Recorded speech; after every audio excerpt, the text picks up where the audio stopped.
does society and culture have on our psyche? In today's world, and especially in today's New Age culture, many strive to attain enlightenment. But what is enlightenment? Has this concept been obscured by our social and religious conditioning? In our efforts to achieve this elusive part of our inner nature, have we lost sight of what it truly is? Hi, I'm Dr. Rita Louise, and welcome to Just Energy. Just Energy is brought to you by SoulHealer.com, where you can find out about all of the products and services I offer.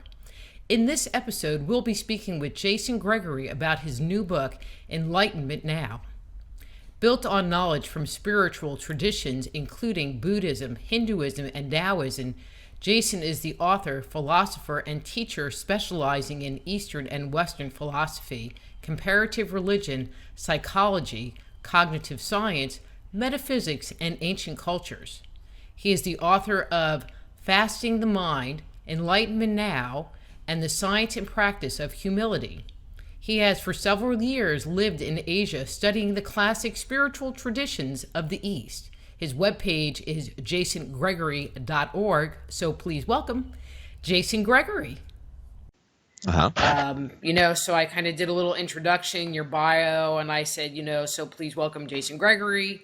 And so we're just going to come in with like, Jason, Yeah. and go from there, okay? Yeah, I'm cool. Oh, oops. For some reason, I don't have my notes up here. Mm-hmm. Close that.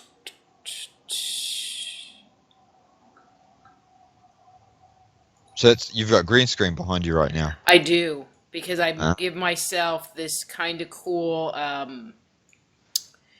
it looks like a Victorian library or a drawing room. So it's pretty cool. I like it. I've actually got a green screen here too. I should have put it up for you behind me. No, then I'd have to deal with that. I mean, because I have to go in and deal with the post-production and... Yeah. It's funky. All right. Okay, you ready? Yeah, I'm ready. Jason, how are you doing? How's the other side of the planet? It's late at night, Rita. It's late at night. Early in the morning, I should say. But I'm great. How are you? Why? How much time? Oh, because it's probably what 11 or 12 there. It's midnight. Yeah, quarter past. Okay. Sorry. Well, It's okay. Thank you extra a lot for you being here with me and the viewers to talk about your new book, Enlightenment Now, which I really liked. But excellent. So in your book, it says, and there's a quote that I pulled out, the mystery that we encounter in our endeavor toward freedom in this life has nothing fundamentally to do with success and security. So if freedom doesn't have anything to do with what is seen in the West as a measure of a good life, then what is there? Well, that's the differences. That's the I mean, that's kind of the different cognitive styles between the East and the West too, because the East don't really see. I mean, the ancient East, I should say, not the modern East, but the ancient East don't really see. They never used to see that. Freedom was insecurity and social success. They always were from the perspective, especially the ancient spiritual traditions, they came from the perspective that we were already innately free, and kind of life itself kind of imposed these sort of these prisons upon us. So we have these psychological layers that we accumulate over our life, and then this kind of cakes our what they would say in the East as the transcendental self. So in Vedanta you call that Atman, or in yogic philosophy it's called Purusha. And we have this intrinsic self within us, which in India, for example, they would say that was identical with everything, with the Brahman, they would say in Sanskrit, which is kind of like a universal matrix, or everything that exists, you could say. So we have this deep down essence within us, and that is intrinsically within yourself is already enlightened. So you don't need to strive to gain this enlightened state of consciousness. It's already a part of us. And from their perspective, like when you see a child who is born, and they're very free. Their eyes are very open, and everything is very new and fresh. This is why in the East they say you have to return to this sort of childlike state. They don't mean you have to go back to babbling like a child, but you need to have this radiance in your eyes, this glow about you, and and when you meet someone who has kind of gone on this path, you actually see this kind of glow about them. I watched a video recently of the great religious scholar Houston Smith, who just passed away, and I mean he dedicated his life to the philosophy of spirituality and religion, like the deepness of it, not just the superficial aspects of it. And he had this very he was in touch with that, I believe, with that divine. He had this glow about him, and a very humble man, and that's kind of the Eastern perspective, is to try and get back to that, instead of, they would say, for example, if we're continually striving, then we're continually getting further and further away. They're kind of not saying that we shouldn't strive, because we have to feed ourselves, we have to go out and do our daily activities.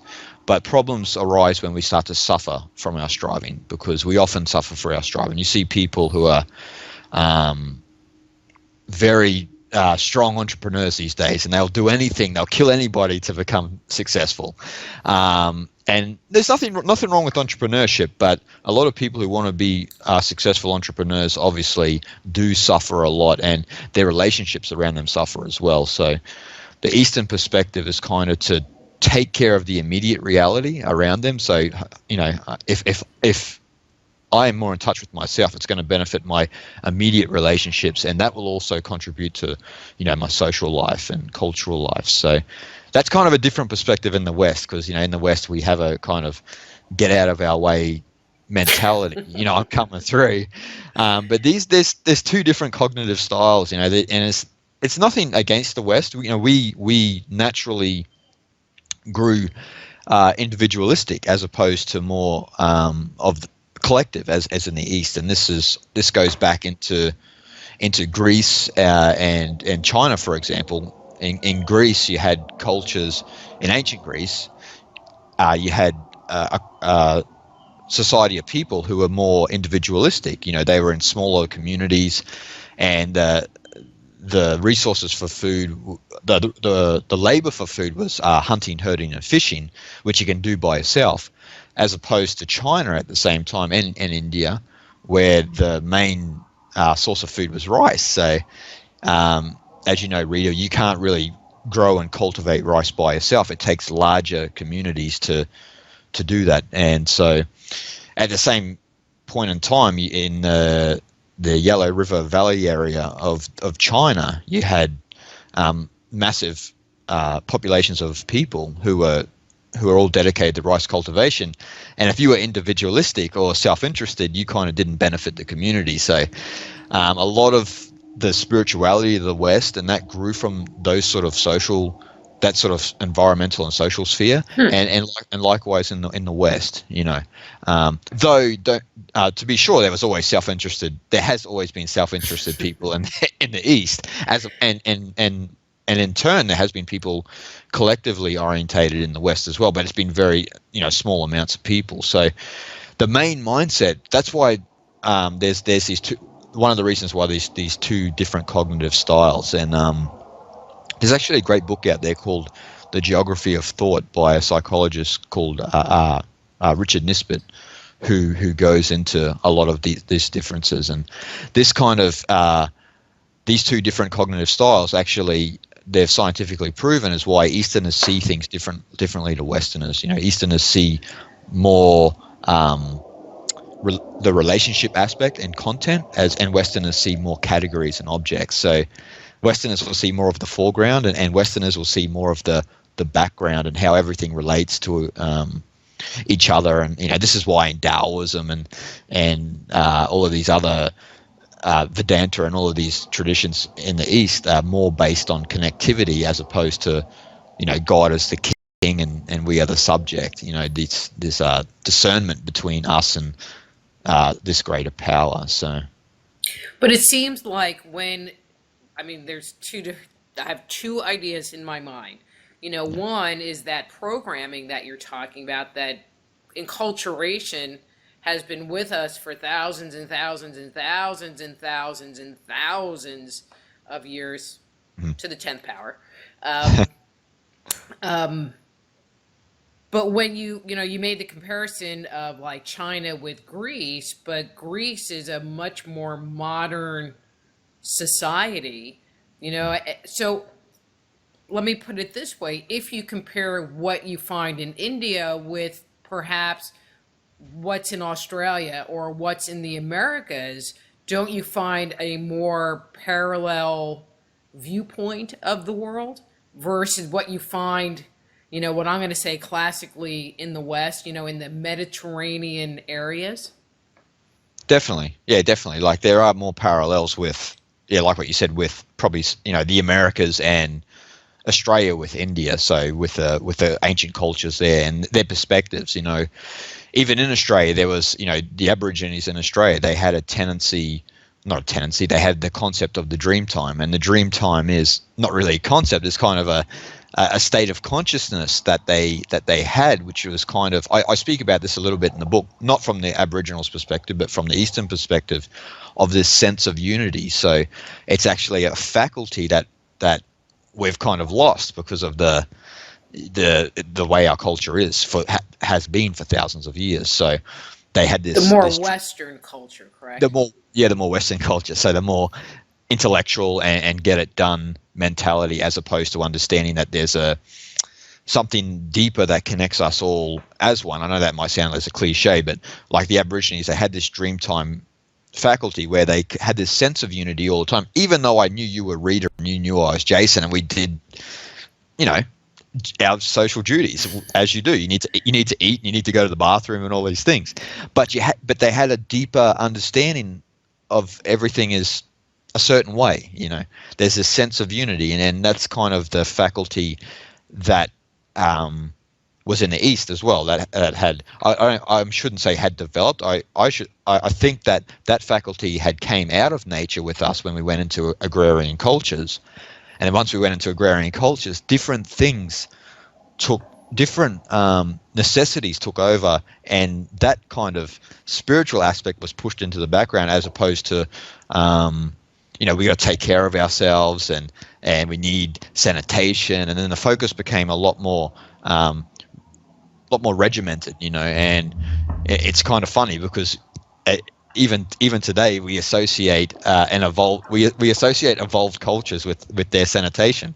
So we might look at we might look at the Indus Valley, and when we look at the Indus Valley, everyone goes, "Oh, they must have been a very enlightened culture because look, they had toilets." And it's like, yeah, but that just because they have toilets doesn't mean that they were an enlightened culture. Like that doesn't mean that you have reached the pinnacle because you have sanitation. So, but yeah, like what you said, the West had this. It's a very and a lot of people think that a lot of people these days are beating up on the Western culture, but the way that a lot of the West does think is very foreign to a lot of the other world. Like and I know that that's a particular, like I mentioned earlier, cognitive style, and Greece had it, but it came out of the Middle East, and there was this the beginning, as you read in my book, this idea of the monarchical view, which began back with Darius the First, the King of Kings traditions. So which is a foreign, which was actually a foreign philosophy at the time, Rita. Mm-hmm. Well, I'm going to shift gears here, just to keep things moving. But one of the things that I find interesting that is that, and don't laugh too hard when I say this, in the West, if you read a few books, or if you've tried to meditate, or if you can talk the talk, then you must be, and when I have to do the official pose, enlightened. You know, how does that work? See, I knew you would laugh. But in the West, there is a woman called Janice Stanfield, and she's a singer, and she has this song about enlightenment, and she said her affirmations, and she's read these books, and she's done all of these things, and she was like, "Well, my lunch break is almost over, so when is it going to happen?" And that's Yeah. kind of the viewpoint of the West, and so I guess the question is what is enlightenment? What does it look like? What does it feel like? Because I think in the West, we have no concept. No. And like what you said, the perspective of it is kind of a very intellectual perspective. Like, I want it now, and it becomes part of our get it now culture. So it's too defined in a sense in the West. And, we do have a lot of, what should I say, like fantastic views of what enlightenment actually is. But enlightenment itself is well, as I said earlier, it's an innate aspect of ourselves. It's not something that we need to acquire like a cheap suit. We actually have it within us, but what it looks like, according to the great Eastern traditions, is that it's really more so like a pure state of consciousness that's come into resonance with the present moment. It's nothing more or nothing greater, I should say, than that. It's not something, in the West we have a tendency to make a Hollywood depiction of enlightenment, like we're going to be, like you said, we're going to be like this, standing on the mountain vibrating, but it's actually not like that. It's very, it's like in Zen when they say, before enlightenment, chopping wood, carrying water. After enlightenment, chopping wood, carrying water. Life still goes on. You still have your duties, but you've actually just woke up. You've woke up to the fact that your whole life has been controlled, or you've come into life, and you operate from just the mind. So what I mean by the mind is your personality and this subjective viewpoint. You've always navigated through life with the subjective viewpoint as Jason or Rita, but never understood the deeper part of yourself, which is more objective. It's awareness that is just pure, and you can observe reality impartially as opposed to partially. So it's coming more back into contact with that instead of operating from that subjective viewpoint. That's really why 2,500 years ago, when one of Gautama the Buddha's disciples asked him, what is enlightenment? He's like, I'm not enlightened. I'm awake. You know what I mean? So he's just stating, I've woke up to the game. I've been pretending to be this person this whole life that's been suffering and getting into trouble here and there, and also striving for enlightenment. But it was only when I came back to my senses and realized that, I don't need to strive for anything. I already have it. But the problem is I've been in my own way perpetually, So, and you always hear this in popular culture now. People always say, I'm in my own way. It's become part of pop culture, but there's kind of a deeper meaning to that, because we are in our own way most of the time, and that means us as a person, as a personality, separate from everything else, keeps us from that deeper reality. So I would say enlightenment, from, like I said earlier, from the Eastern perspective, is just to come back into contact with that, and to have that ability to just be, consciously aware in every moment, to be fully present, instead of being, what we're trained to be, is to be thinking there or worrying about what happened in the past, and everything keeps us away from the immediate moment. So that's why, aptly, that's why my book's called Enlightenment Now. So it's about, coming in. I read that book. Yeah. Now, yeah. So, and we're always dragged from that now moment, as Rita and I know. So we're human beings, so we know that our attention is constantly being pulled here and there, and sometimes it's hard for people to be present. So, and so it's kind of, Eckhart Tolle has his, or even Ram Dass, be here now, about being in the moment, and, because life is, mm-hmm. and having that experience, good, bad, or indifferent, but being part of the experience as opposed to being outside the experience and looking at it with judgment. Is that kind of what we're exactly talking about? That's what we're talking about. And I don't know if most of the listeners would know this, but even if you talk about Eckhart Tolle or Ram Dass, they've based a lot of their teachings on Vedanta in India. So Vedanta is a non-dual philosophy, and that is just the one of the foundational philosophies of India, one of the oldest ones, going back into, you know, 2000 BCE. Like we're talking about the three core texts of Vedanta, which is the Bhagavad Gita, the Upanishads, and the Brahma Sutras. And it's just that's what it's about. It's about understanding that the Atman within us, the self, the transcendental self, the that which is beneath our personality, is actually connected to the Brahman, connected to the universal matrix, or the Godhead, if you want to call it that. That which we can't really explain. You know, we know it's there. There's a, you know, that a sort of that divine presence or power or whatever it is that animates life. You know, so it's about coming back into contact with that. And the thing is, the idea is that when you come back into that state, there's no really, because that's not a time-bound being. So that's outside of time. It's in the, you know, as I say in the book, you know, eternity is the place, is in the now, where time and thinking cut out. So it's kind of that perspective. Like, and those two guys, they based a lot of their philosophy, I should say, their teachings on that. So, and I know it's difficult because a lot of people say, you know, I know that, but it's, you know, how do we get ourselves back into that present more often? Because, you know, when people do feel more present, they do feel more calm and more peaceful, as we all know.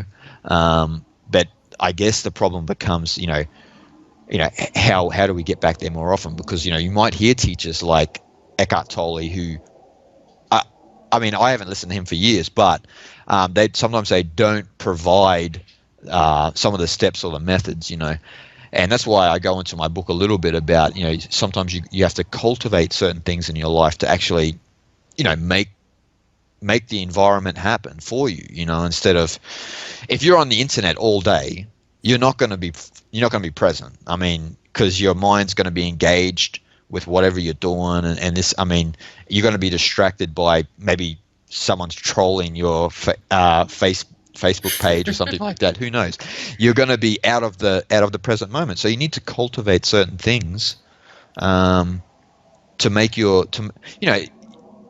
Yeah, there's an ancient philosopher in China called Mencius, and he always used an agricultural metaphor because he believed if you took care of nature very carefully, and this is a metaphor for ourselves, then the sprouts, your naturalness will begin to grow. So for him, naturalness was empathy, compassion, forgiveness, all of these deeper parts of ourselves that we don't provide a good environment for, because we live a lot of the time in toxic environments that don't promote empathy for others and forgiveness for others and stuff like this. And it definitely doesn't promote you to look within, you know. So you know, one of the things, and I think it was in the Bhagavad Gita, one of my takeaways was that, you know, so often we get into this very stressful situation, stressful inner place, because we're worrying about completing stuff or what's going to happen or what's the outcome going to be. And one of my takeaways was, but that's just happening in this lifetime, you know, and you'll either have a chance to complete it later, you know, and not trying to get into this whole weird karma thing, you know, but there's a continuity, there's a consistency of who you are that extends over multiple lifetimes. And so, you know, they say, you know, don't sweat the small stuff, you know, and you know, that was kind of the takeaway. It's like, well, don't sweat the small stuff because you're coming back. You know,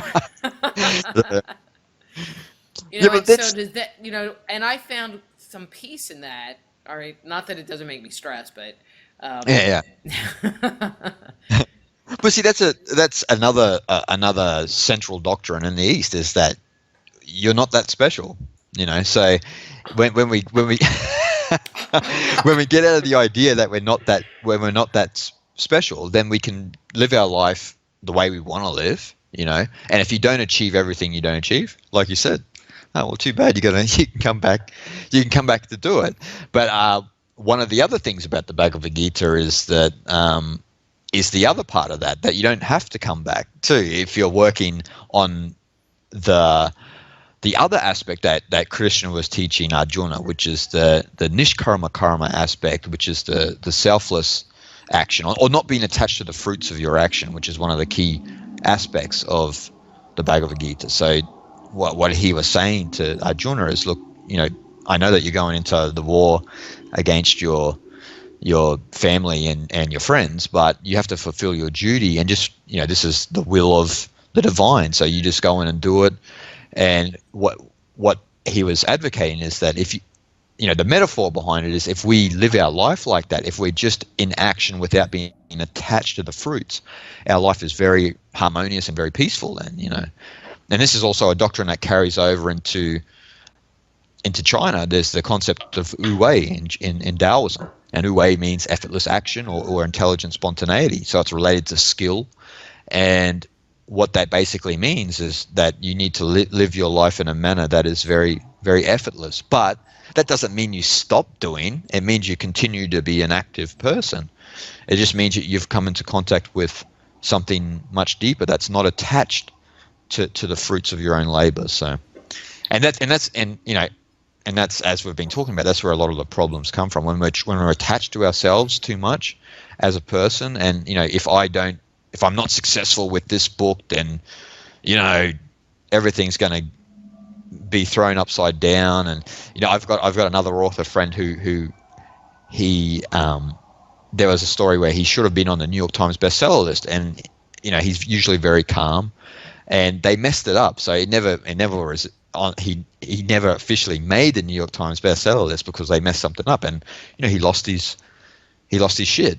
So it's there's always these moments that test us in our life. It's just how attached are we to what we're doing, attached to ourselves as this temporary person, which we are in some sense, but when we become free of that, then life is more free, and we're more liberated to, the paradox of it.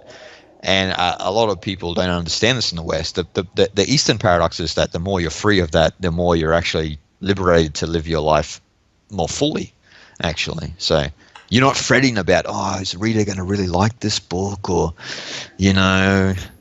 what if it doesn't get picked up? Then you start to get into dangerous territory. That's Jason Gregory. His book is Enlightenment Now. His webpage is jasongregory.org. And thank you for watching this portion of our interview with Jason. If you're enjoying today's programming, please click on the button below and subscribe to our channel. If you want to hear this interview in its entirety, become a Just Energy Radio Insider at justenergyradio.com and access full shows commercial-free and gain access to our over 10 years, yes, 10 years of show archives.